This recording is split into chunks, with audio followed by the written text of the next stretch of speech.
My man, Yeah. what up? What's good, bro? I'm doing good, man. Just listen to your song. I had Awesome. that shit on repeat. Which one? One night. Okay, dope. That Good, shit's good. that's a banger. Thank you, bro. Love it. Appreciate Definitely excited to sit down with you for a little bit and um, hold on, to- sorry. Um, Sit down with you for a little bit and pick your brain and see what you're all about. Yeah, bro. I'm ready to fucking go. um, I there's something about you. You have an energy that I fucking love. Um, and your music is I don't give a fuck. I mean, it's um, I I've heard in recent interviews about your um, intention to save rock, and you're making rock cool again. So talk me through that. Talk me through your. These are indeed my intentions, like rock to me, I grew up listening to rock and metal and all that shit. My parents were in bands. They introduced me to it all from a young age. And so that's what I grew up listening to, and that's what I grew up loving. And and it was fun because like growing up in like the early 2000s and shit like that is when rock was kind of like, I mean, it was still like hot, like it was popular. It was on the radio. It was like it was big, like a lot of the biggest songs of the early 2000s were like rock and like, almost metal songs, but a lot of rock and hard rock songs and stuff were like big Billboard charting, like number one songs.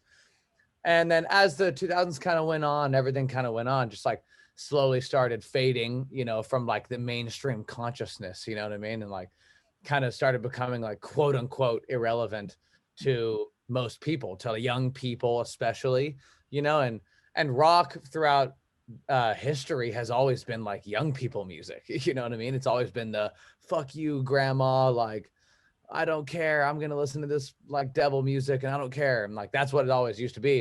And I just kind of like forgot how to be that and just forgot like how to do that or just like didn't necessarily keep up with the times or whatever. And then other genres of music came in and sort of stole that like spotlight, So my fucking vision for it is to make it fucking dangerous again, make it young again, like make it feel like futuristic and like it's new and young and like has that energy, has that fuck you energy that it lost. It just started getting safe and everyone just kept doing the same shit over and over again and same thing over and over again, and nobody was innovating and doing anything. I mean, I'm sure there are people innovating and stuff, but nobody popular, was Yeah. like innovating or doing anything big for like the past 10 years. So I don't know. I just like, as I was discovering my own sound and what I wanted to do with music, like I just kind of was like, you know what? I'm gonna fucking like make this rock shit like bump again. Like this is gonna be fucking cool again. Do you think that part of that has to do with the counterculture that we live in? Because what made rock when I was growing up, what made rock sort of appealing to me is what you were saying, the fuck you thing, the saying fuck you to establishment. We're doing what we're doing, and if you don't like it, don't listen. And now it's more so safe. Like, all right, we're gonna do what we know could sell some records, might not be, groundbreaking, but we're just gonna do it safe. Sure, yeah. I think that's definitely a part of it. But I also have to like think about like, okay, like, well, what genres of music are dominating? And it's like, okay, hip hop, it's like the big one that dominates. And, a lot of the like what was so like what was the part about rock that made your mom want to turn it off when you were younger? And it was the sex and the drugs and the like all the debauchery in the lyrics, you know what I mean? And like rock just stopped being that and started being like just all whatever, like emotional or whatever it has become. And it kind of stopped being like the soundtrack to good times. And hip hop kind of stole that spotlight. And if you think about it, like a lot of rap lyrics nowadays are like the type of lyrics that horrify your grandma, you know, like Yeah. that's rock and roll. You know what I mean? Like that's Yeah. like when Elvis first got, you know, Elvis got, speaking of cancel culture, Elvis got canceled back in the day. Remember that story? Everyone always like learns it in school of like him on his first television appearance, and he was dancing. His dancing was so sexually explicit, and people, oh God, the horror, you know, like of Elvis's fucking dance moves, shaking his hips and shit. And like, you know, it's just funny that was what it was back then, but like it's the same vibe now. It's just, of course, as time gone on and the boundaries keep getting pushed and pushed and pushed, like, you know, the lyrics get more and more explicit, or at least they feel more and more explicit to us now. But that's how they felt back then when Elvis was dancing, you know, with his hips. That's how we feel when a grandma sees fucking twerking asses on a music video and shit. Like it's the same emotion, you know what I mean? It's the same energy to it. Yeah. It's just a different sound, you know, just sounds different because technology and all this other shit. So to me, it's been about like, how do we make rock get back to that feeling of like being dangerous, being young, being something that your mom like is like doesn't want you to listen to, you know, and Yeah. shit like that. Like, how do we get rock to be back there? Because that's where rock was fucking thriving, and that's what rock sounds like to me. That's what it's always sounded like to me. It's loud, it's in your face, it's that fuck you energy, and it just hasn't progressed into the future. It's like the year 2021, you know what I mean? And a Yeah. lot of the same shit that's on the rock radio is the same shit that was on the radio 10, 20 years ago, and it all sounds the same. You know what I mean? It just sounds the same with updated mics, you know, so the audio quality is better. But it's like a lot of it doesn't really sound that different or anything. So I'm all about like pushing it into the future and trying to make something that sounds like it came from 2030, and something that's going to piss your fucking mom off again. Um, I've listened to previous interviews that you've been on, and you've mentioned how your mother and father were musicians in a band together, and then they had you. Um, what has been one of the things that you know that has impressed them about your musical career so far? And as a with my I do things that I want to impress my parents with, so I'm sure there's a bunch of different things that you have done because your no, of course. catalog is amazing. But Yeah, what's I one thing for sure you know that you've impressed them with? that's a really good question. I mean, yeah, of course, everybody wants to, you know, make their parents proud and all that shit, and of course, I do too. And I was very lucky to have like super duper supportive parents growing up, and they were really like really instilled in me this mindset of like you can actually achieve like what you want to achieve. Like you can actually fucking do this, and like if you want to do music, like do it. Don't go to college. Don't do this. Like pursue it. And they really supported me, like with all that shit. So I was really lucky for that. And I mean, I know because they tell me and they told me, you know, like I mean, I was impressing them when I was 15 years old. Like my dad always tells this story of like the first time he heard me, because I started out as a drummer and I was just teaching myself, you know, like listening to songs in my iPod and like playing along with him, like just trying to match it and stuff. And one day I decided I was going to like try to teach myself how to play like double bass, like on drums, Yeah. like a double bass pedal. And I was playing this song and my dad came home and, you know, I'm like in the middle of playing it. He came home from work and he like, you know, burst into the garage like really quickly and with this kind of like weird look on his face. And I like stopped playing and I'm like, what's up? And he's like, I thought somebody else was playing. I thought like somebody came over, like who was playing that? Like he didn't even realize I could do that, or he didn't even know I was there yet. And in one day, like I had learned it and like I figured it out. And he was just like, oh my God, I can't even believe that. And they tell me all the time. I mean, they, you know, of course, like, I mean, they were both growing, you know, they did bands and they met through playing music and shit. And so of course they kind of love to live like vicariously through me, you know, like, Yeah. oh, you're doing the thing that we always wanted to do. And so like, of course they, you know, they love that. And, you know, parents are an extent, you know, your kid is an extension of you. So of course, if your kid goes on to do something really great or something you always wanted to do, you're going to feel like very proud of them. And they do. And they tell me that all the time. So I'm very lucky to have very supportive parents. That's dope. You, so I'm trying to to figure this the chronological order of, like, you were in bands. Did you stop being in a band and then just created this song on hip hop or on TikTok? So basically the 5-minute version is, yeah, I had a band, kind of like starting from 8th grade. I was like 13 is when it started. And then it went all the way through high school till when I graduated when I was 18. And everybody else in the band was going to go off to college. Like their parents wanted them to go to college and whatever. But I was like, the whole time I was like trying to get the band signed and everything, because we were pretty good, like for teenagers. And we had, we had a management team, and we did a couple albums, and we were, pulling a couple hundred kids to every show, and it was like pretty good, but it just wasn't good enough, to like really get there all the way. And so everybody else went off to college, and I just stuck around and did music. But the whole time of the band, I was always into like writing pop music, and I taught myself how to play all the other instruments. And so I was like, started getting into songwriting and singing, and I liked the idea of like making a hit, like I always liked that idea for some reason. And so I started, like, after the band broke up, I linked up with a buddy of mine who knew how to work Ableton, which is like a recording software or whatever. And so we were working together, and we started making, these shitty pop songs and these little EDM songs and shit. And just like, I don't know what I was doing, just trying to figure out something to do and how to keep like making music.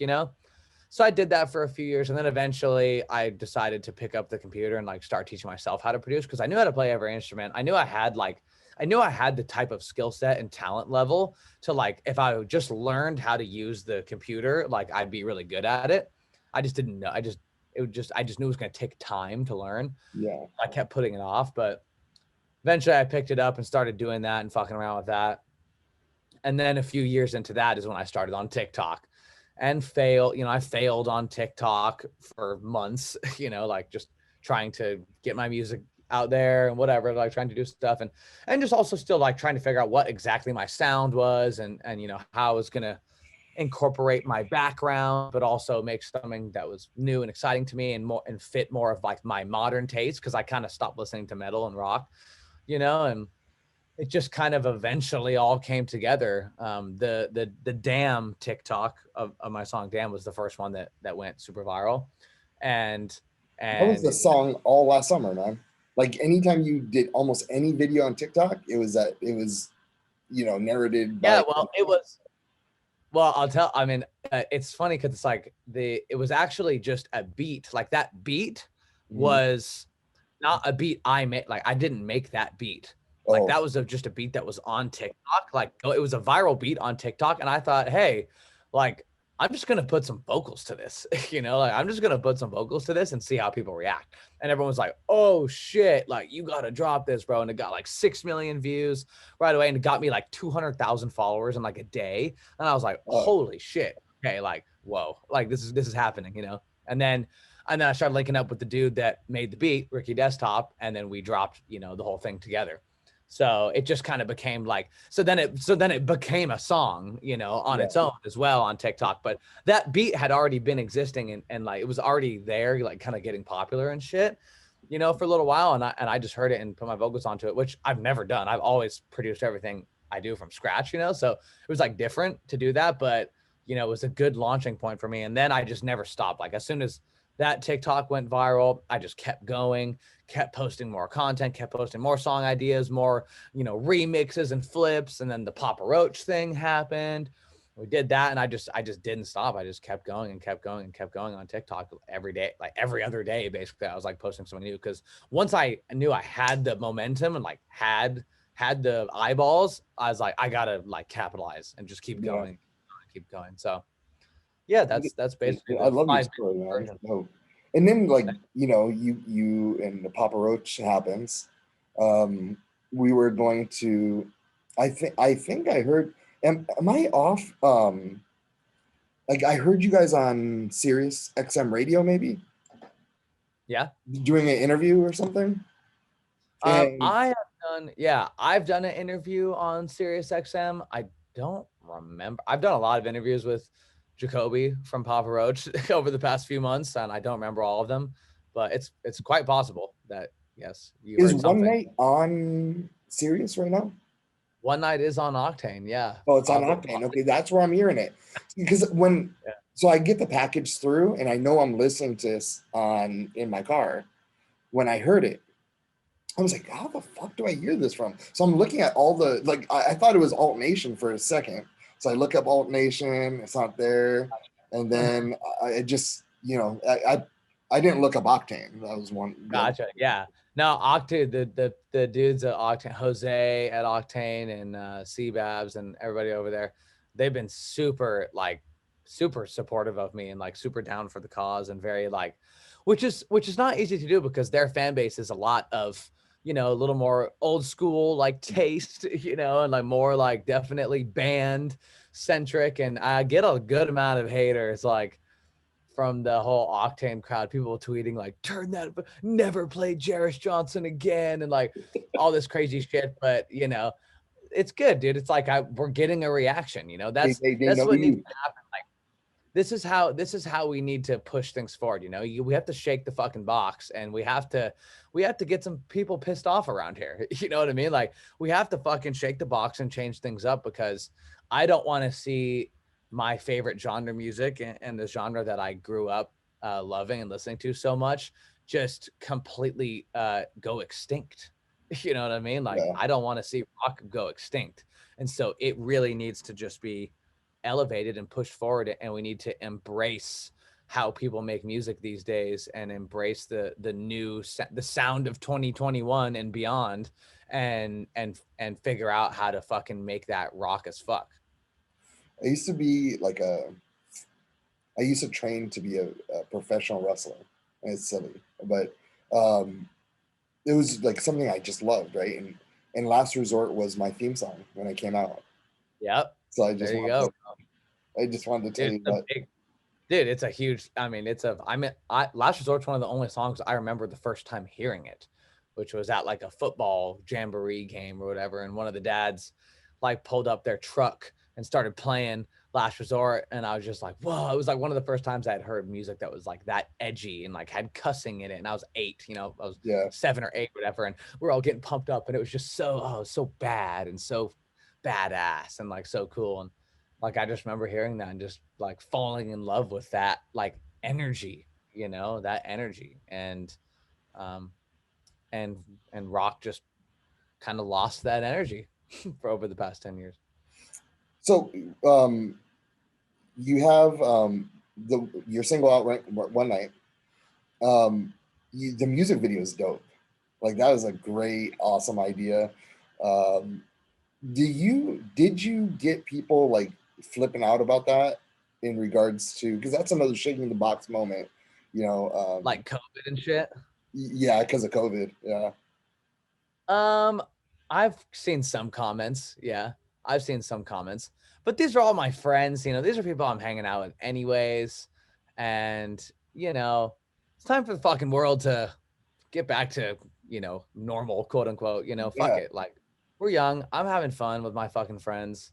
Like I don't much It care. was dope too. Like what I Man, don't much care. I awesome. don't much care what people think about it. You know what I mean? Like it's just me and my fucking friends. Like it's not that big of a fucking deal. And we're just doing what we do. And that's always gonna happen. People have had much bigger parties than the one I had. So it's not Yeah. that big of a fucking deal. How much money you really burn on that? Like real life money. Yeah. I don't know if I can disclose that Okay, amount of money. cool. I get it. I'm looking through it. And I guess one of my I guess this might be two more questions left. You've said in previous interviews, you like music. You're not totally in love with it. You just felt like it's something you had to do because it was in your blood. Is there anything that you are truly in love with? I mean, I am truly in love with music, but it's a funny relationship. Like it's like, because music isn't actually like necessarily like when I think about like my life, you know, and I think about the things that really matter, like to me, you know, music is up there, but it's definitely not the only thing that matters. Like I really care like about my health and about like family and friends and like, you know, and like music kind of can fall into that category of like, or like at least a music career can fall into that category of like a lot of money and cars and this and that and all this shit that I sort of care about and kind of care about, but like I really actually just want to go like move out to like a fucking like farm and just like raise animals and like live off the land and shit like that. Like that's actually kind of like what I want to do with my life, you know?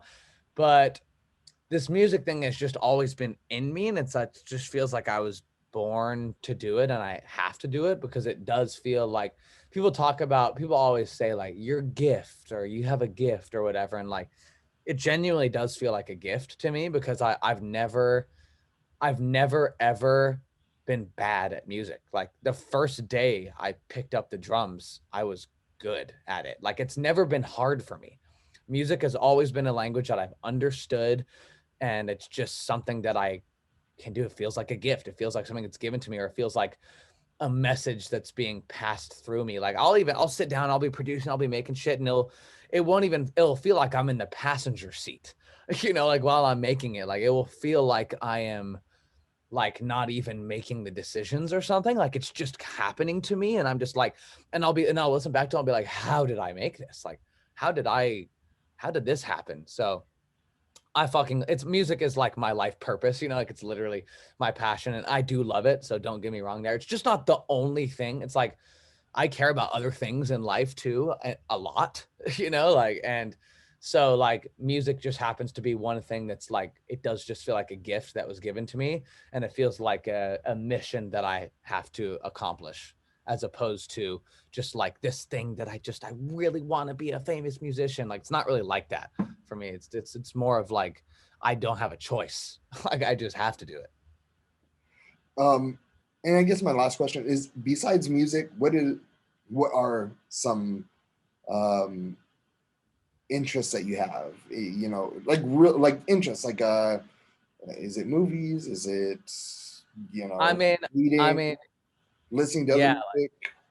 yeah. So I mean, health in general is like a pretty big interest of mine. Like because I've had a variety of very challenging like health issues growing up, you know, mental and physical, like a few of them. And so like overcoming those and learning how to do those the right way and like a natural way has been a pretty big part of my life and like pretty important to me. But as far as like hobbies and shit goes, you know, like I love being outside and hiking in nature and like just like I love all that shit because I grew up in Oregon and I grew up fishing Are and you in LA? hiking. Yeah, I'm in LA Dude, now. there's some. I'm not sure like Um, what you've seen of like our hiking spots, but like, have you been to Murphy's Ranch? I haven't really been to that many my nature consumption has definitely taken a, you know, like Backbeat. it's definitely taken a dive since moving to LA because I've also just been so fucking busy. I don't even have time to do that shit. Dude, there's But a fucking yeah, awesome hike. It's in Malibu area ish, and cool. it's pretty gnarly. Going back because it's like a circle, and it's a old Nazi ranch. So back in Whoa. before World War II, they thought that, or during World War II, they thought that the Nazis won. And so people that were German in America or in California, they built a whole compound for when because you can see the ocean from there. So they'll see when they're coming to shore, and they made a big old compound.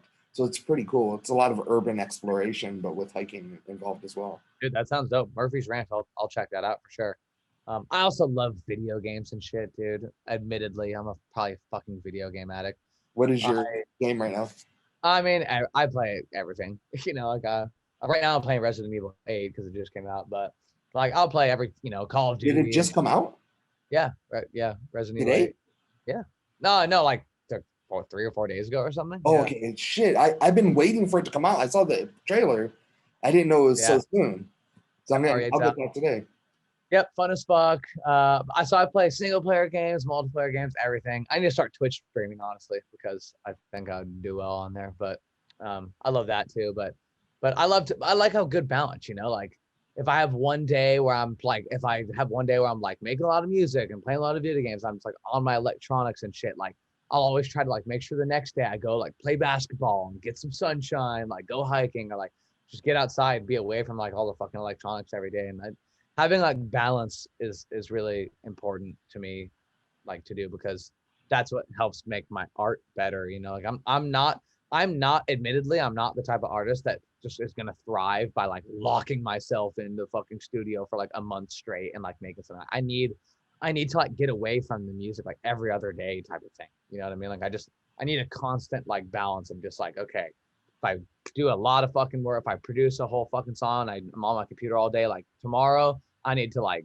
not be doing that shit. You know what I mean? Because like just I don't know, the way my brain works just Yeah, doesn't and function it well. makes the genius of you that much more better. Yeah, it's how it, you know, I feel like if I wasn't doing that, it wouldn't be as good. You know, like it wouldn't work. Well, my man, Jeris, I appreciate you. Thank you so much for your time and Thank your you, bro. breath of fresh air, man. Go fucking get them. You can Dude, do it. thank you, You can bro. do I, this shit. I appreciate that. Thanks for asking really good questions. I got some good ones I never gotten before, so that was really good. My man. All right, bro. Have a good one. All right, peace out, dude. Be safe. Late.